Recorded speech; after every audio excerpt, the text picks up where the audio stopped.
So where is this headed? If you have a pretty good idea, I mean, it's the same place it's headed every off season. In about 3 or 4 days, no, more than 3 or 4 days, but in about 3 or 4 weeks or 5 weeks, you're all going to be heading somewhere else, because the NBA season will be over with. And for all intents and purposes, that'll be good for everybody because it's been 2 seasons in one. I know everybody's been talking about how compressed everything has been, ever since the lockout and the lockdown and the stoppage of play. And then, last year in the finals and this whole season right here. So it has been a rather intense 14 months, really intense 14 months. And I think everybody's had that affect them in some way in the NBA and even with our team. And so where do we go from here, Tim, is the same thing we've done over the last 25 years. We try to get better. We have a good core. And you got to eradicate and put out of your mind, all of the thoughts that others might have about what they think you should do. I mean, we've been at this for a while. So, where we're headed first is rest. Our players, our staff, the people that have been here every day, every single day, they're mentally worn out more so than physically. And I think they just need to rest for a couple of weeks, a month. We're already planning the combine. We're already planning, summer league. And so all of those things as to what the schedule has in front of us, free agency, a draft where we don't have any picks, but I can guarantee you we'll probably get a couple of good players out of this year's draft somehow. So that's where we're headed. And then we'll deal with free agency. I know last year you sort of suggested maybe it was time to move away or retire from the whale seeking term, but you are one of the teams with some major financial flexibility this summer. Now, you have very few guys under contract, so you're gonna have to use some of that money, of course. But is the mantra that you'll go into whatever August 2nd or August 6th or whatever the date is the same? Go. And I think you all knew last year after the season ended, for the most part, at least it was out there in this space, this NBA space, in which they talk about what teams are going to be doing with their asset base or their flexibility. And, so there's a lot of opinions out there. And we made a decision last year that, what we would do is that we were going to try to preserve, room. That's what our plan was. And we worked that, I think, as best as we could. To preserve room for this year. We're going to have it. We're not going to have a max slot, but we're going to have a lot of room if we want to use that. But there's so many other ways, Tim, that you improve your team. Obviously, we like our core. There are trades that you can make. There's sign-in trades. There's free agency. We have room exceptions. Whichever way you want to go. If you're going to be a cap team or a room team, will direct us in that manner. So I don't think you can continue to defer your room or your flexibility down the road. I mean, somewhere you have to make a decision on the 2 or 3 players that you think are your franchise, anchors, other players around them who will complement them, and players that will really add a specific fix to what our weaknesses are. People will think that our weaknesses might be we don't have the size. We got out-rebounded incredibly bad in the playoffs. Our defense was down a little bit this year. So, the kind of players that we want to bring in here have to have talent. They got to get character. How do they fit? What is it that they will fix that we need fixing? Can you trust them? Is it something that that Spo really likes to do that he might might add to that or change, but those are the thoughts that you go through, and then you have specific players out there that you look at that can do these things for you. All right, next we go to Barry Jackson. Hi, Pat. A couple things. One, I meant to ask you on the night of the trade deadline. Do you and Sam Presti have an understanding of the terms that would be necessary to unlock the 2023 pick, which would thus allow you to trade 24, 25, or 26? And even though you're doing them a favor by doing that, should you ever do it, do you feel like, from the way Presti has portrayed it to you, that you would need to compensate them to do that? Well, anytime you negotiate with anybody that has an asset of yours, then you got to find out what the cost would be. So we haven't had those kinds of discussions. We don't have any kind of understanding on anything. OKC has that pick. It's protected. And so, we'll see what happens. I think we've done, really well in this decade. We've given up a lot of picks, and then if you go back and you think about who you gave those picks up for, when we got the big three here, we do that over again. I'd do the same thing for Goran. We really never got what we thought was the kind of team that we would have, because Chris was ill at the time and really couldn't help us that much. It goes all the way back, to the times where, any kind of picks that we gave up, I thought we benefited from that. And so now we got, 7 picks out of our next 8 years, basically, and we don't have many second round picks. But Barry, to answer your question specifically, no, there's no understanding on the 23 pick. Okay, and then my one other thing is, we've seen obviously the last couple of years in this modern NBA game, Spo likes playing someone next to Bam who has 3-point range. And I guess my question to you would be, would it increase the options you have to find a big to play alongside Bam if Bam committed himself to becoming a high quality 3-point shooter? Is that necessary in your mind, and does that need to happen quickly? No, doesn't need to happen quickly. You have to take, as a coach, you take a hard look at all the numbers, all the metrics, the way you want to play, how he was played, how Jimmy was played. And you think about, as I said, the kind of help you might need to either compliment him, or he compliments himself by becoming a Luka Doncic, making threes on step backs and stuff. I'm just, but yeah, Spo really likes to use Bam with a stretch 5 or 4. He might have to change. You never know. He might have to think about, what's going to be the next thing in the NBA that you will require, that will require you to get somebody to sort of stay with that kind of play. So look, the game is fast paced. It's wide open. Guys are jacking threes from half court, and guys are taking bad threes that, 5 years ago, guys would probably be on the bench for taking those kinds of shots. And so that's the game, because that skill level has been taught to such a high degree and such a degree of efficiency that you have to defend a team that likes to have a lot of room to allow their players to go to the basket. Now, to get a big that can shoot threes and rebound at the same time and defend and protect the rim, that's a very unique player, and there's not many of them around. And so I think you get one or the other. You can get a 3, you can get a 5-man that can make a 3 and be a good shooter. I mean, Belly's is a great shooter from 3. Kelly was a great shooter from 3. Denman, Dwayne, he can make threes, from that standpoint.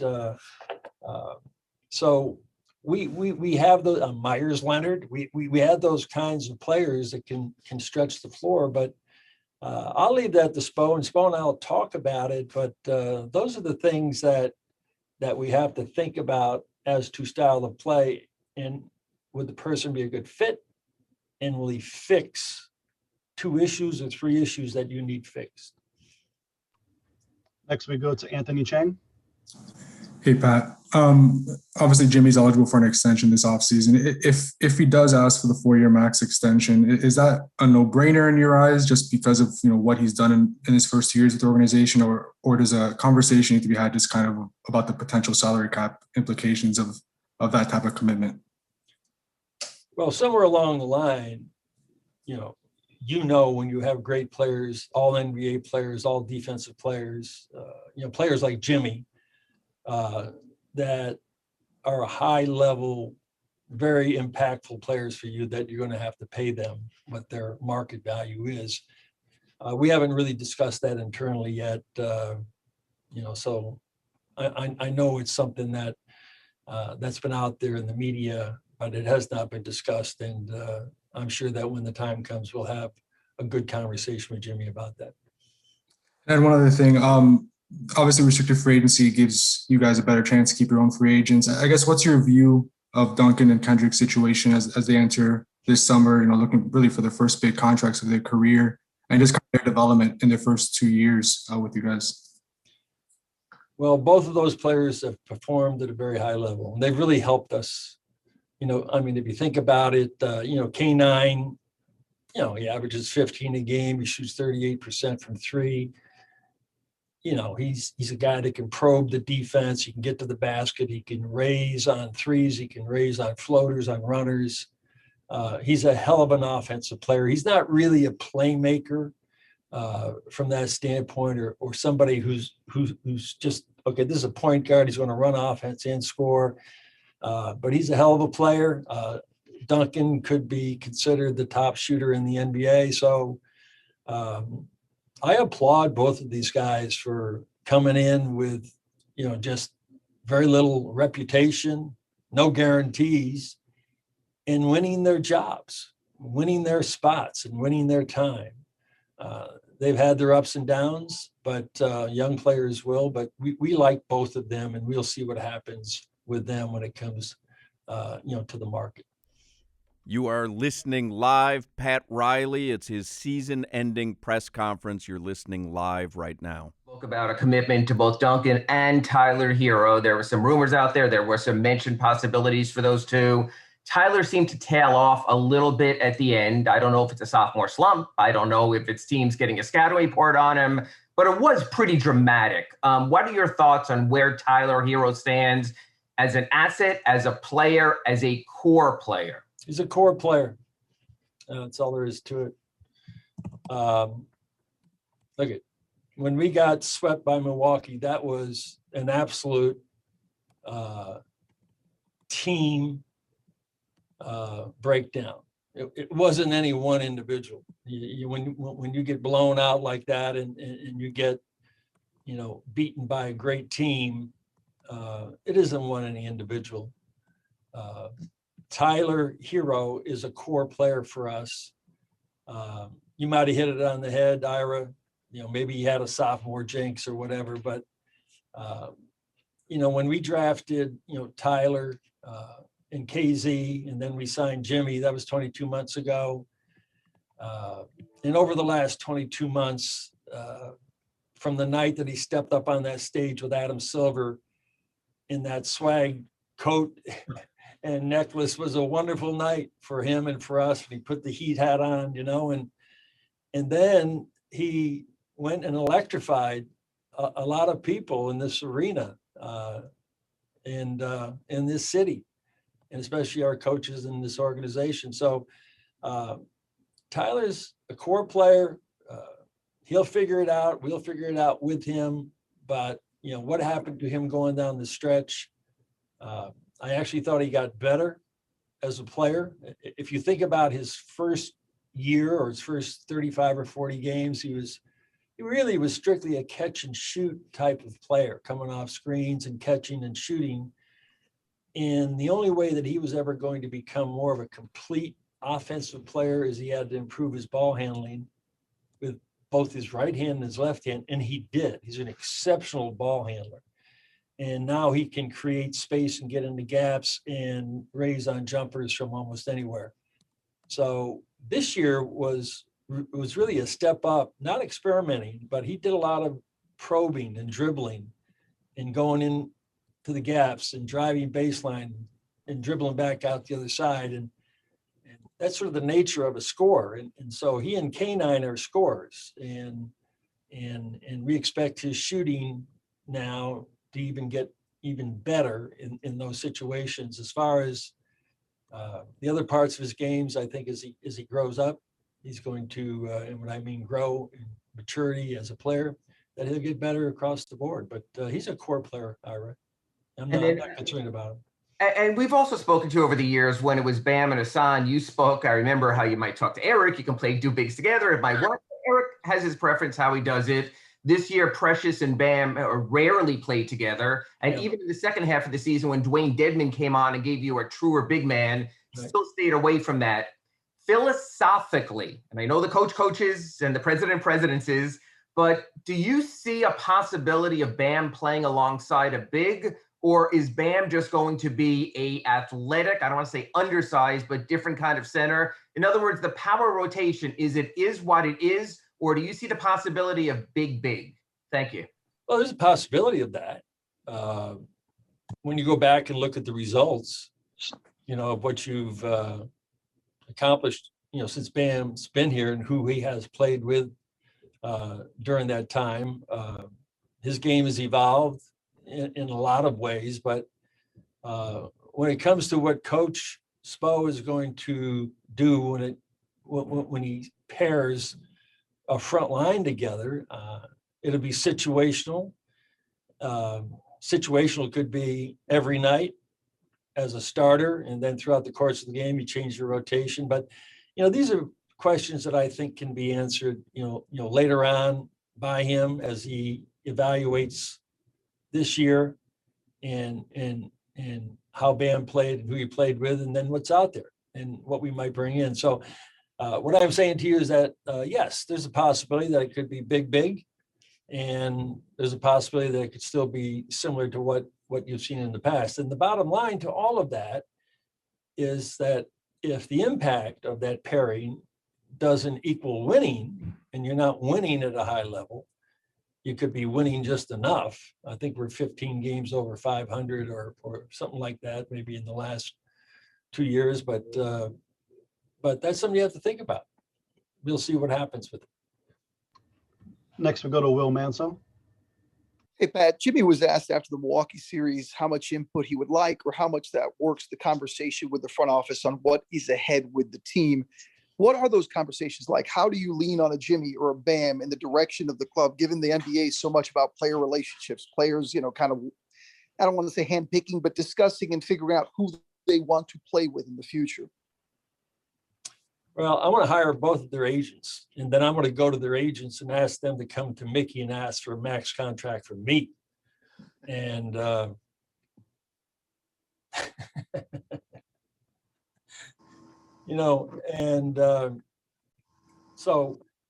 if he has any kind of input into what goes on in this franchise, I want Jimmy to give me a max contract.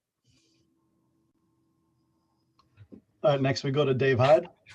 Hey, Pat, one of the unfinished sentences this year was Victor Oladipo. Where do you see, that going from here with him? We knew, Dave, when we made the trade that there was a risk. He ended up injuring himself, 4 games into this run, and he's had a surgery. And it would be like any other free agent that we would have on the team that sustained that injury. He'll be rehabbing with us until he's healthy enough to get out of that cast. And I don't even think there's going to be any rehabbing going on right now at all. It's just healing. He's going to let it heal and heal and heal and get strong and attached to that. From that standpoint, I think we'll just monitor them. We're going to work with them, and then we'll see what happens when in August when we sit down and talk to him. Up next, we'll go to Ethan Scolnick. Pat, obviously Bam made tremendous progress here over the past 3 years, and all-star team and everything else. What was sort of your view of his playoff series and kind of his approach to it? Is there something you want him Because there was a lot of talk about aggressiveness with him. I'm just wondering, from your perspective on the offensive end, what that means and what you may want him to improve on. Well, if he improves this year as much as he has over the last 4 years, then you're going to get a better player next year. Now, where are those elements that he has to improve in? I think when it comes down to really taking a look at his season, evaluating a lot of film, I think Spo has to evaluate a little bit, how he uses, Bam. And Bam is one of our primary, ball handlers and gets us into offense. And sometimes there is a disconnect between running offense and really being effective as an offensive player. So I think all of these things will be worked out. But I do know that we've got, one of the highest character, toughest guys in the league that really has a lot of talent, still has a lot of upside. And I wouldn't let what happened against Milwaukee, deter me in any way, shape, or form, as far as what I think Bam can bring to it. So, all the questions that are basically coming at me are about style or what does Bam have to do to improve, or Jimmy or Duncan or Tyler or anybody, is that I think all these things over the next 4 or 5 months, guys will be working on them and the coaches will be working on them. And I think Bam, probably as much as anybody, will be working on it. Pat, just one quick, will help. Pat, just one quick follow on that. In your experience, because I know he's going to be working on it, but in your experience, can a player develop a takeover type mentality? In other words, if maybe they weren't, say, counted on to do that at other levels, can they develop that kind of? Because Dwayne came in and he had it immediately. I'm just wondering, with your experience in the league, is that something that can develop over time? That get out of the way and I'm going to take over here? That's a very interesting question. And because you do have a lot of players in this league, at the top of the elite list of takeover players, that it's part of their DNA, but it's also been a learned habit from the time they were probably just starting to be great players in high school. They were the guys that were taking over games at the end of games, and right through college if they went to college, and right in the NBA. The impact of that might not have led to a lot of winning, because you have a lot of volume scorers in this league where their teams have never won. And, one of the greatest performances that I've ever seen in a game clutch was, Lillard the other night against Denver. And God bless him.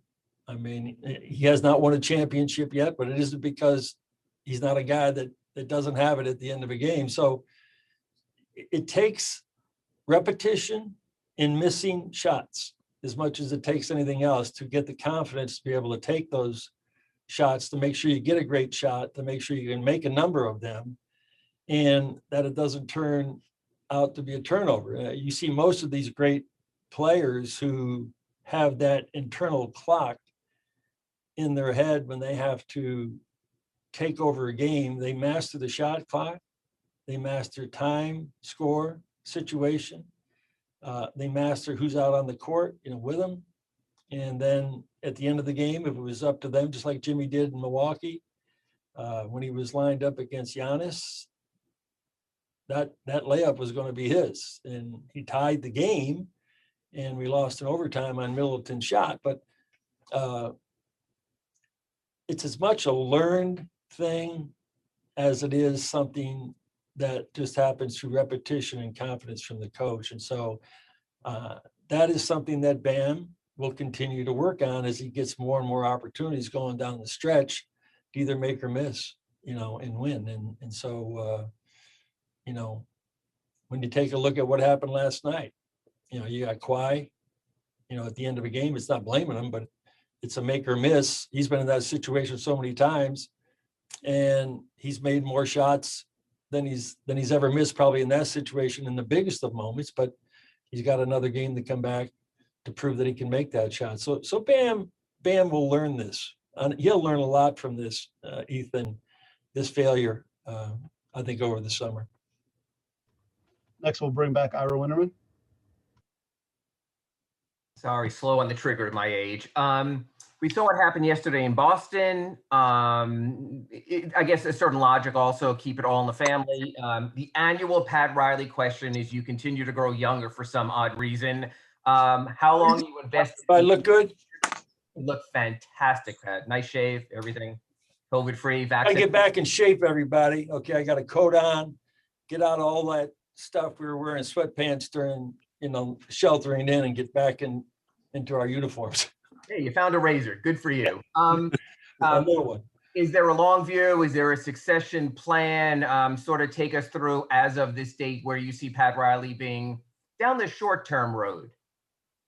No, I'm getting ready for the combine, and then we're getting ready for the summer league. And we didn't have mandatory exit meetings this year for a number of reasons, but I got to meet with at least 7 or 8 guys that I wanted to talk to, and Spo met with the younger players, the development players that he needed to talk to.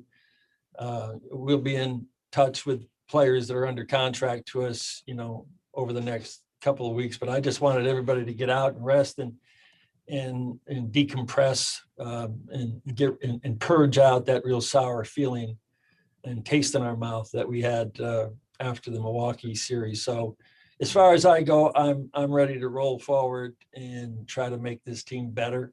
I think we made some great strides, and for all of our fans, out there, it was so great to be able to see the place packed.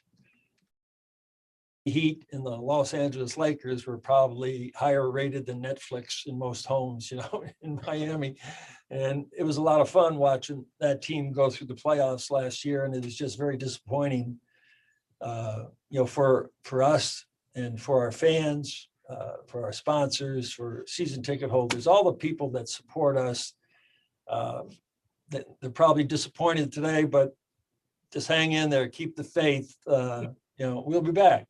Okay, we're going to be back as we are every year. And then there's sort of an elephant in the room.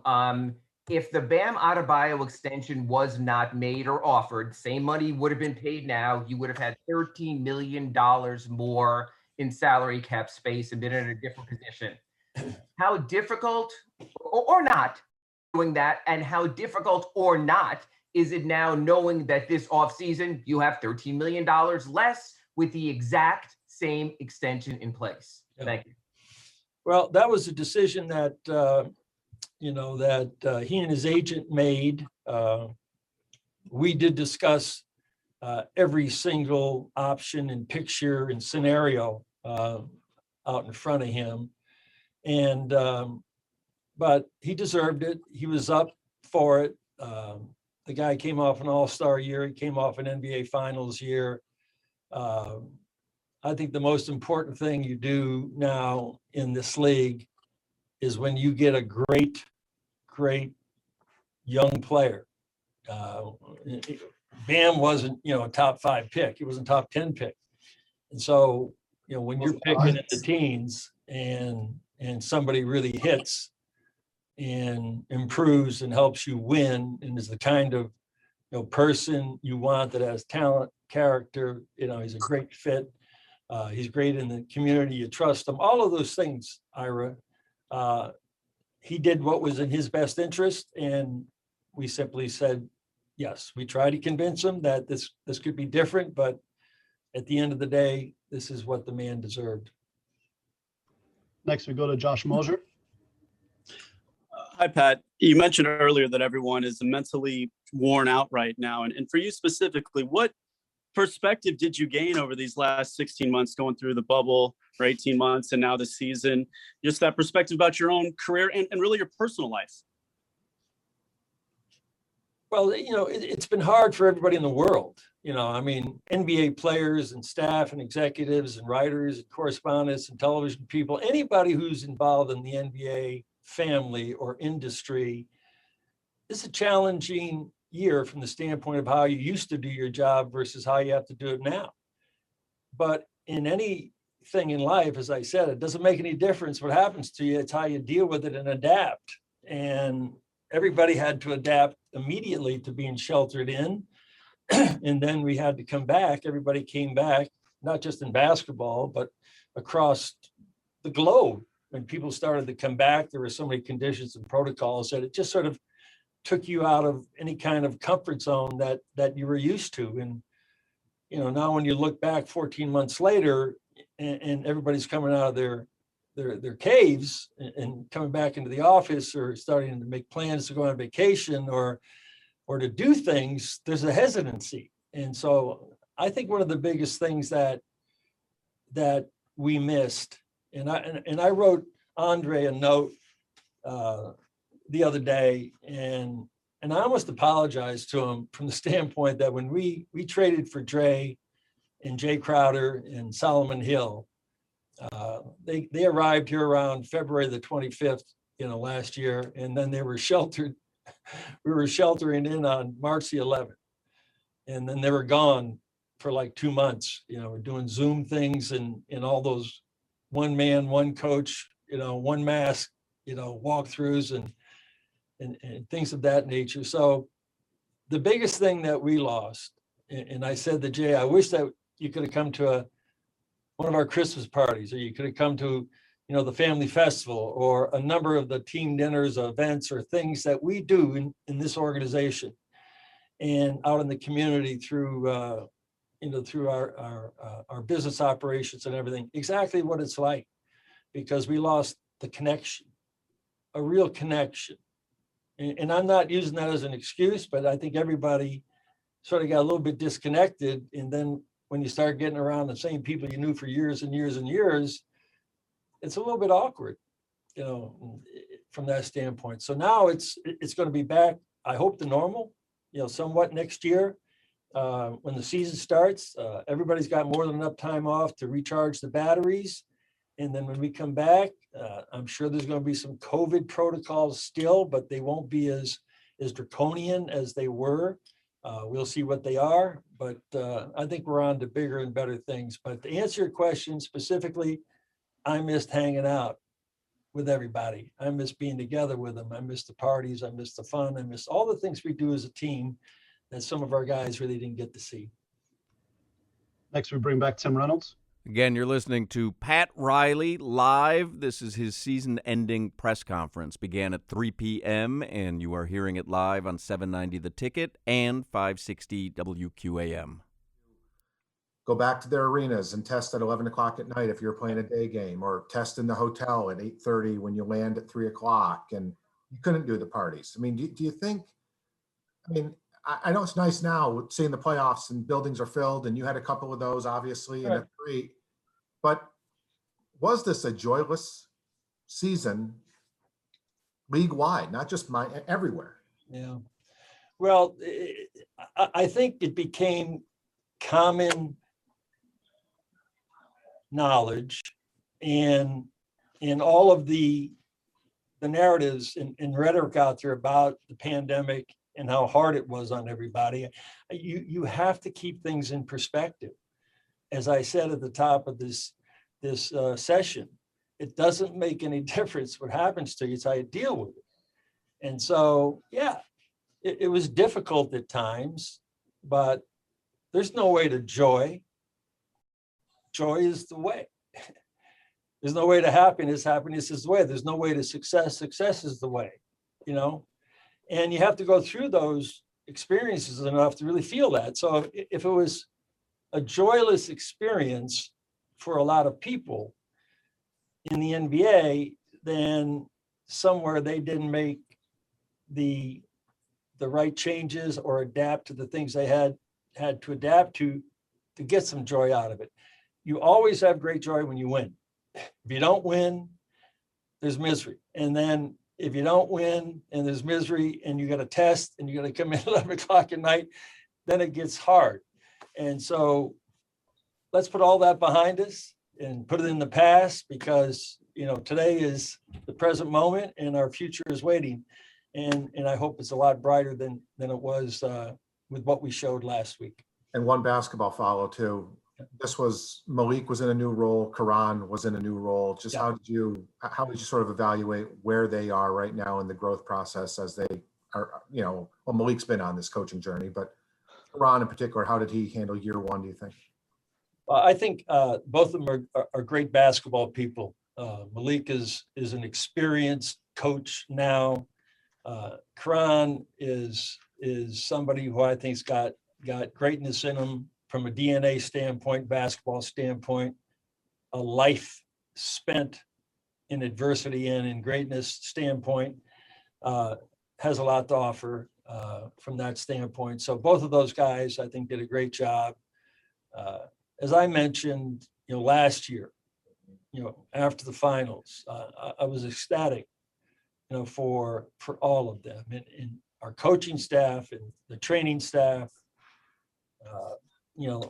weight training staff, our nutritionists, our analytic, everybody that you talked about that might not have had some joy. I just thank all of them because they did a hell of a job, and I want all of them to come back fresh and reinvigorated and ready to go, regardless of what's in front of us from that standpoint. So, we got a great group of people here. I love them to death.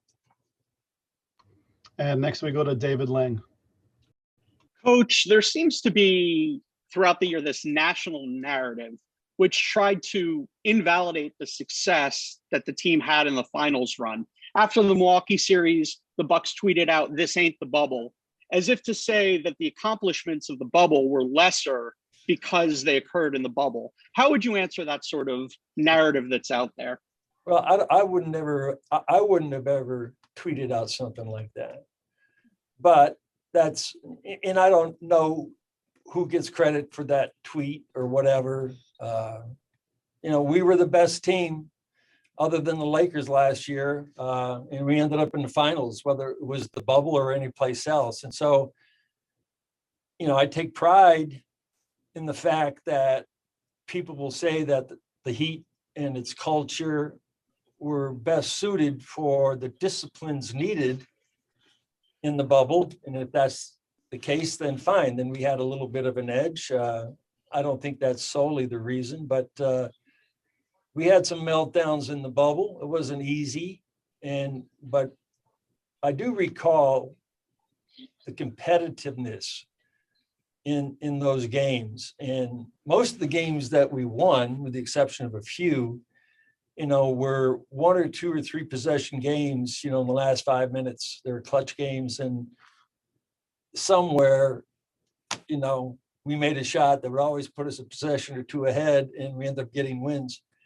I remember the shot that Duncan had, I think, in game 1 against Milwaukee in the overtime game. I think we were ahead 1 under a minute, and on the right side of the court, he got wide open for a 3. He got a great look at a 3, and he missed it.